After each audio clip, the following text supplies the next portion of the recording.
श्री गुरु चरण सरोज रज निज मन मुकुर सुधारि वर्णहु रघुवर विमल जस जो दायक फल चार। बोलिए सियावर रामचंद्र की जय। आइए प्रभु और उनके समस्त भक्तों के चरणों में प्रणाम करें, अंतःकरण और वाणी को पवित्र करें। सिय राम मैं सब जग जानी, करूं प्रणाम जोर जुग पानी। आइए,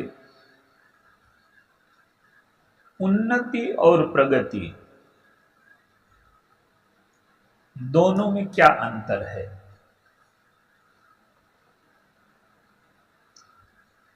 इस पर विचार करें। मनुष्य के जीवन में सबसे बड़ा लक्ष्य दुख का विनाश और सुख की उपलब्धि। कोई भी काल हो, कोई भी देश हो, कोई भी व्यक्ति हो, सबके जीवन का यही लक्ष्य है कि हमारे दुख का विनाश हो जाए, सुख की उपलब्धि हो जाए। और मनुष्य क्या, संपूर्ण जीव जंतु भी यही चाहे।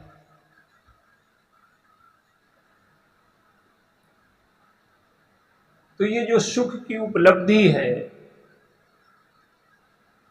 और दुख का विनाश है, इसके साधन क्या है?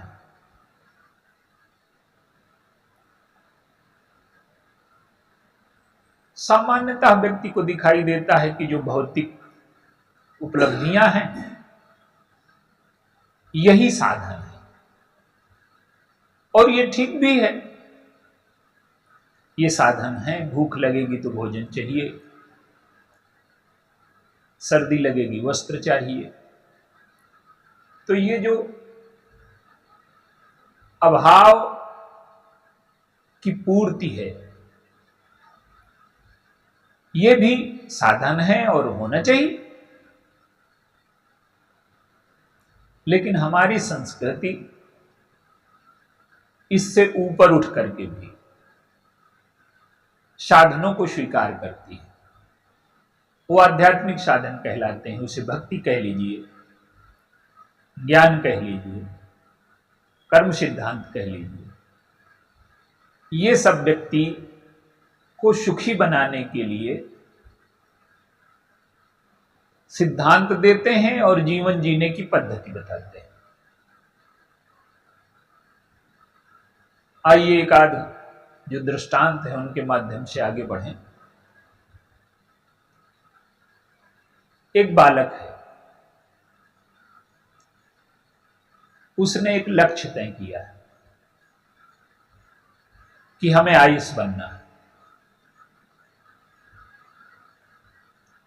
तो वो तैयारी करता है पहले। देखिए, किसी भी लक्ष्य तक पहुंचने के लिए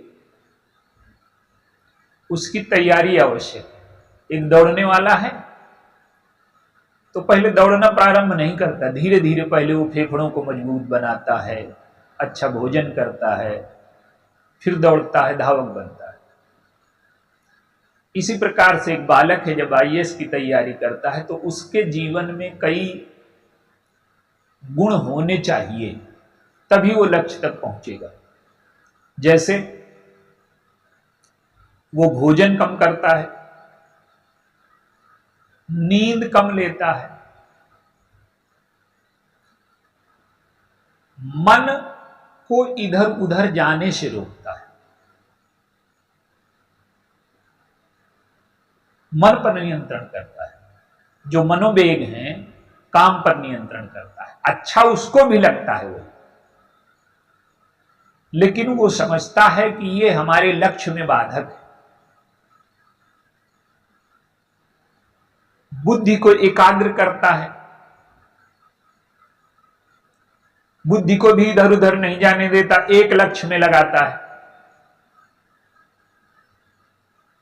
और जो मन की प्रियता है उसको मोड़ देता है।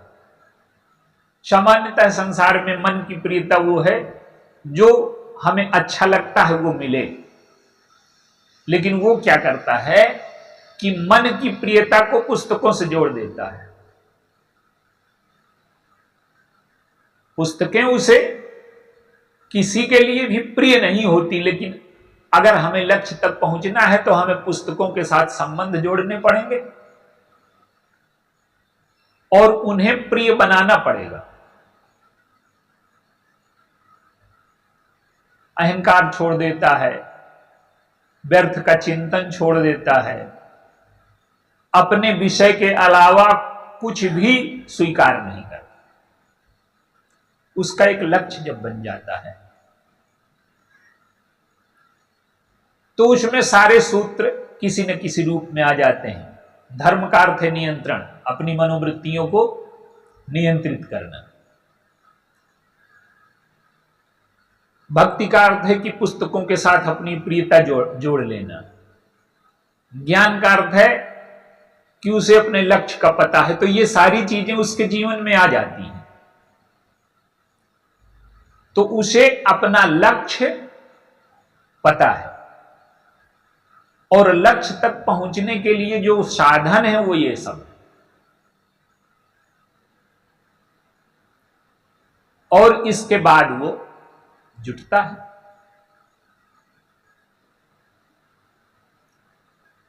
और सफलता प्राप्त कर लेता है।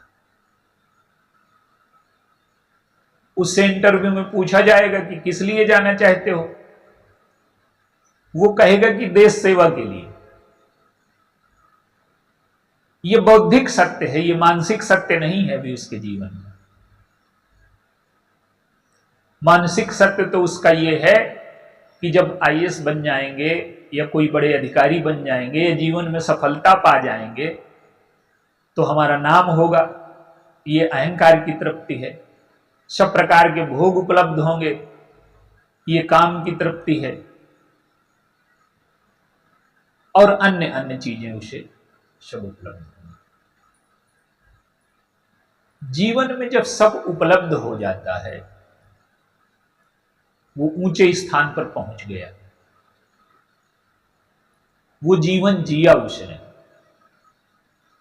तो उसके प्रारंभिक जीवन से नियंत्रण की विधि उसे आ गई। वो मन को रोकना भी सीख गया, अहंकार का नियंत्रण भी सीख गया, बुद्धि की एकाग्रता भी सीख गया, जिसे योग में प्रत्याहार कहा गया वो भी उसके जीवन में। मन को विषयों से खींच करके अपने लक्ष्य में लगा देना तो प्रत्याहार है, ये भी उसके जीवन में आ जाए। लेकिन ये जो जीवन है ये अभी प्रगति के मार्ग पर है। वो लक्ष्य तक पहुंचना उन्नति नहीं है, ये प्रगति है। एक लक्ष्य चुना उसने और अपना सारा जीवन, अपनी सारी शक्ति, अपनी सारी प्रियता उस दिशा में लगा दी, प्रगति हो गई। और प्रगति का अर्थ है कि एक ही धरातल पर आगे बढ़ते जाना।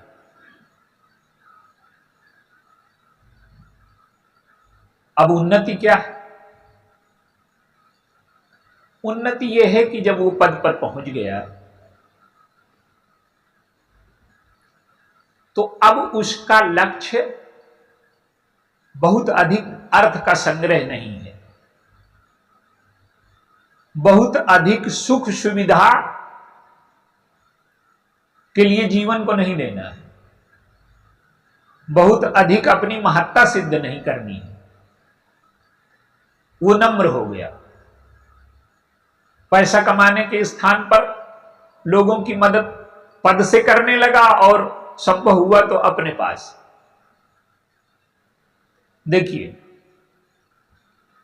स्वार्थ में बैठे रहने वाला मनुष्य, जो स्वार्थ में बैठा है, भोग में बैठा है, वो अगर त्याग को स्वीकार न करे, दान को स्वीकार न करे, तो उसके जीवन में सुख शांति आ ही नहीं सकती। तो उसे ये स्वीकार करना है। तो जब वो पद का सदुपयोग करने लगता है तो उन्नति की ओर जाता है, और जब वो पद का, सत्ता का, साधन का दुरुपयोग करता है तो इसे अवनति कहेंगे।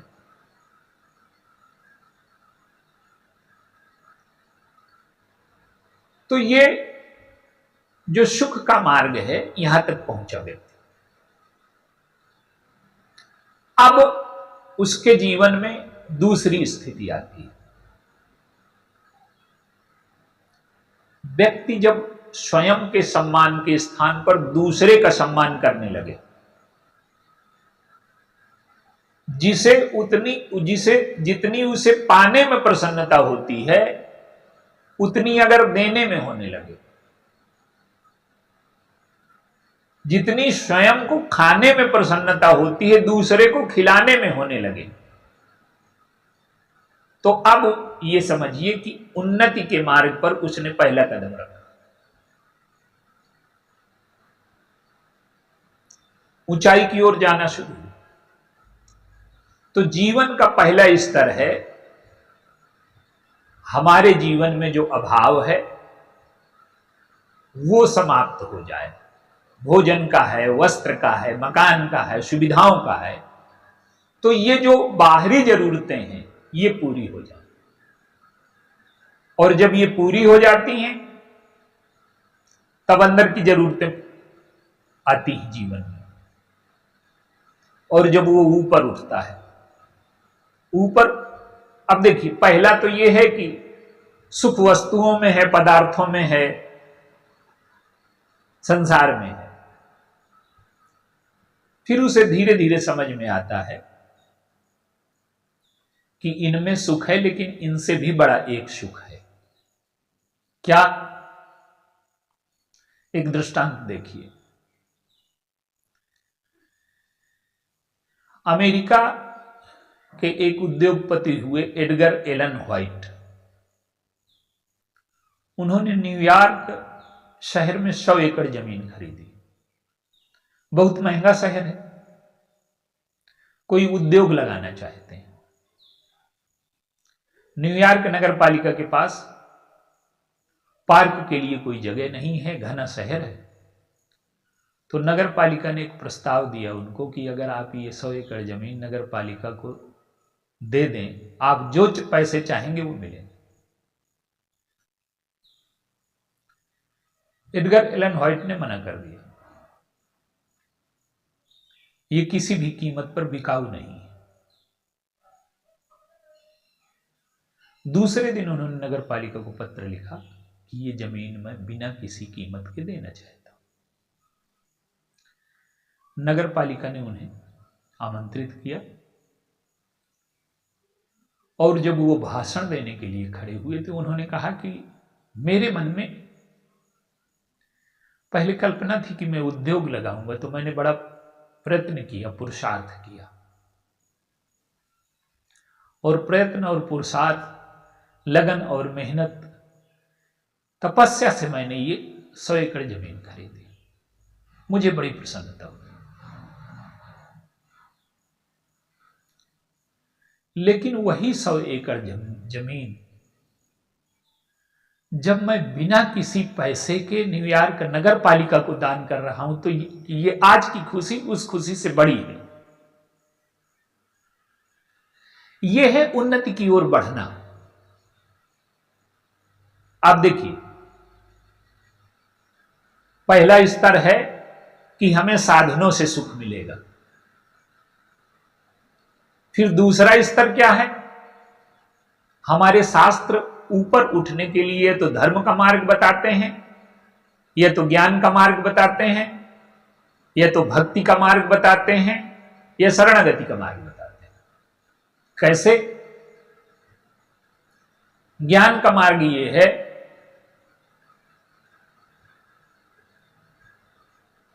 कि सुख केवल बाहरी वस्तुओं में नहीं है, सुख तो अंदर है आपके। कबीरदास जी कहते हैं कि जल के बीच में तू प्यासा खड़ा है। माने ज्ञान कहता है कि सारा सुख आत्मा में है, तो क्या निष्कर्ष निकला कि हमारा जो संग्रह है तो उन लोगों में बांट दें जिनकी आवश्यकता है और हम अंदर का सुख प्राप्त करें। धर्म कहता है कि दान करो। अब हमने जब कमाया है पुरुषार्थ से, अपनी मेहनत से, तो दान क्यों करें?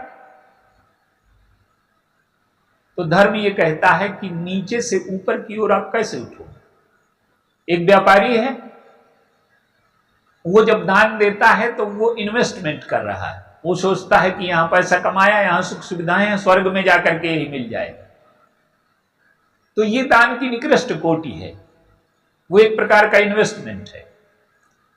दान की और कोटि है। और ऊपर शास्त्र तो कहते हैं चाहे भय से दो, चाहे लोभ से दो, किसी भी तरह से दो, ऊपर उठाने का प्रयत्न कर रहे हैं। मनुष्य जहां बैठा है उससे ऊपर बैठे। तो पहले पुरुषार्थ, साधन इकट्ठे करना, फिर अपने सुख की चिंता, अकेले नहीं, दूसरों की भी सुख की चिंता है तो दान करने लगे। कबीरदास जी से पूछा ईश्वर ने कि तुम्हें कितना चाहिए?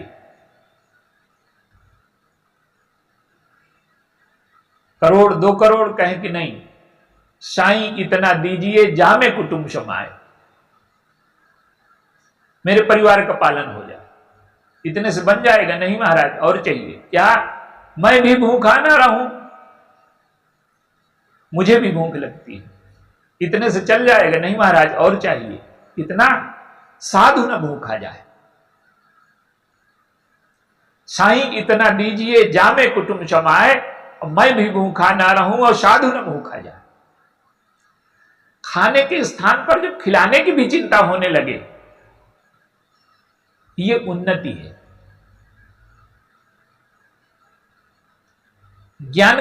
भक्ति कहती है कि केवल पदार्थों में ही सुख नहीं है।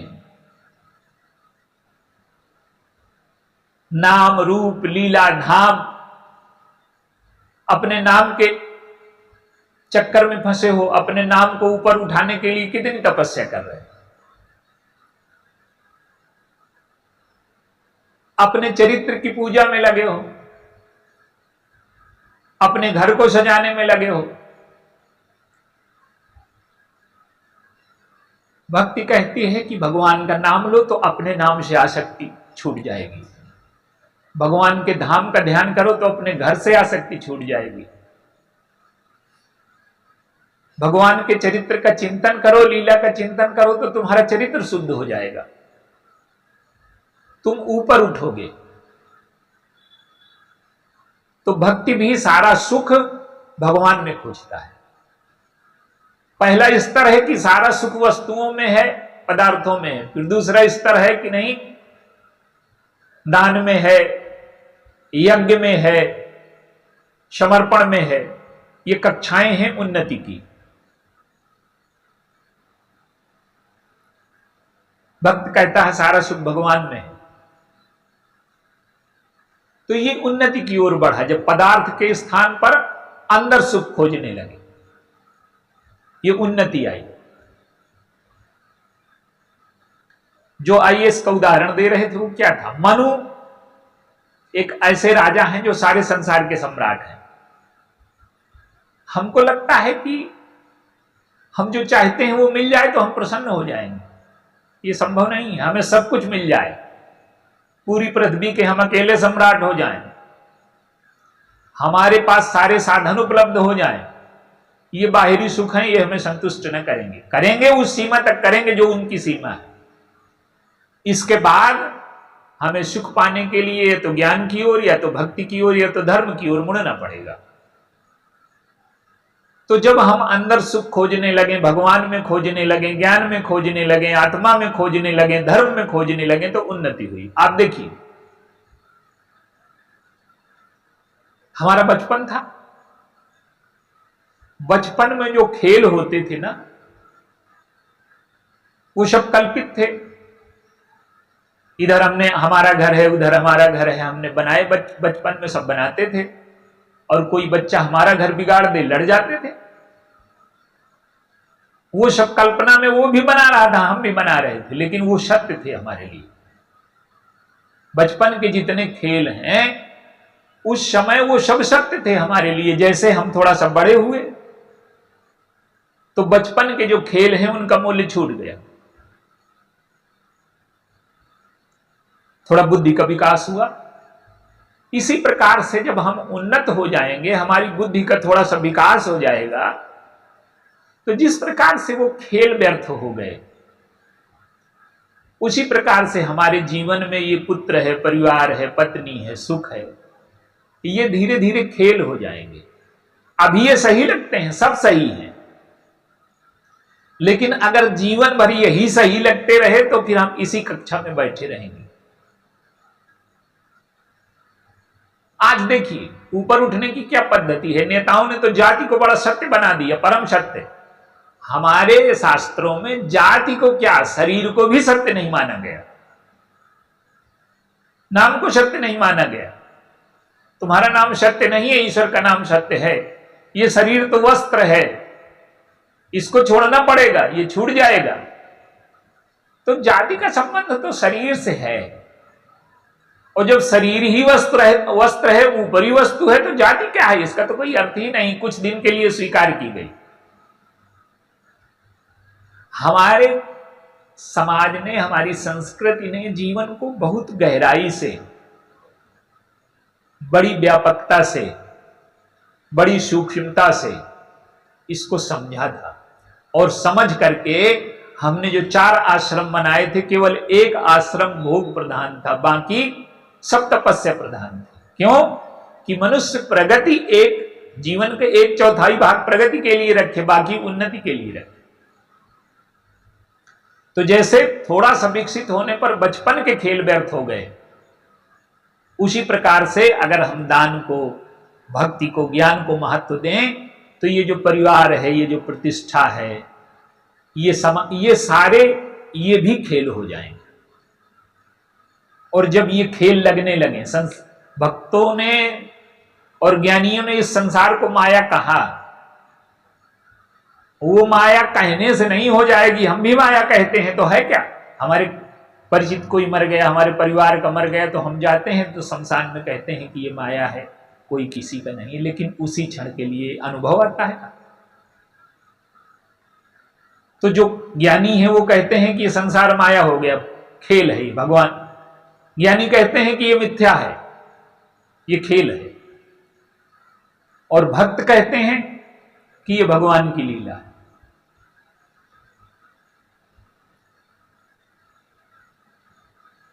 तो जब हम इस स्थिति में पहुंच जाएं कि ये सारी चीजें हमें खेल लगने लगे। निषाद राज बैठे हैं, लक्ष्मण जी से कह रहे हैं कि कैकेयी ने इनको बड़ा दुख दिया। राम और सीता कहां, पलंग में सोने वाले आज यहां सो रहे हैं। लक्ष्मण जी कहते हैं कि को न काहू सुख दुख कर दाता, कोई किसी को नहीं देता, निज कृत कर्म भोग सब भ्राता। सब अपने कर्म का फल भोगते हैं। तो कर्म सिद्धांत ये कहता है कि जो सुख दुख है वो आपके कर्मों का परिणाम है। तो निषाद राजा आश्चर्य से देखने लगे कि इनके क्या कर्म खराब। तो लक्ष्मण जी ने दूसरा स्तर बताया कि ज्ञान सिद्धांत कहता है कि ये खेल है। लक्ष्मण जी कहते हैं कि जानिए तब ही जीव जब जागा, जब सब विषय विलास विरागा। ये विषय विलासों से जब विराग हो जाए तो समझिए कि जग गया नहीं, अभी सो रहा है। और जब जग गया, इनसे वैराग्य हो गया, विषय से, संसार से, तो वो राग कहां जाएगा? तब मम चरण उपत। तो कहते हैं जब संसार से वैराग्य हो जाएगा तो भगवान के चरणों में राग हो जाएगा। और जब भगवान के चरणों में राग हो जाएगा तो जीवन को पूर्णता मिल जाएगी। तो ये जो उन्नति है ये बहुत कुछ पा लेना नहीं है।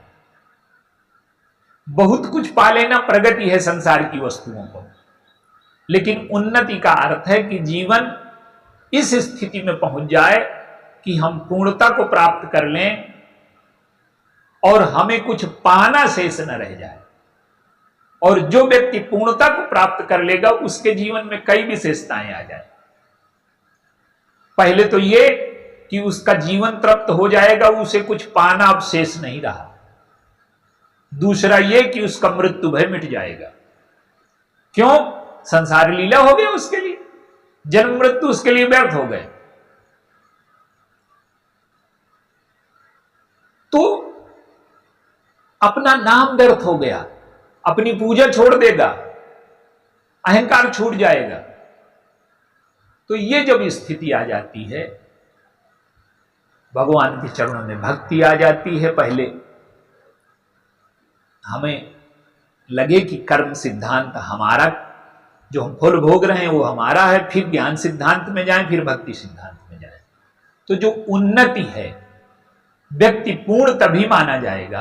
आप देख लीजिए, अगर हम केवल उन्नति में लग जाएं तो बाहर की वस्तुओं का अभाव हो जाएगा। जीवन का सर्वांगीण विकास होना चाहिए, बाहर की वस्तुएं भी उपलब्ध हो, भगवान की भक्ति उपलब्ध हो, ज्ञान भी उपलब्ध हो और वैराग्य भी उपलब्ध हो। तो बाहर की प्रगति और अंदर की उन्नति, ये दोनों मिल करके जीवन को पूर्ण बनाते हैं। बोलिए सियावर रामचंद्र की जय।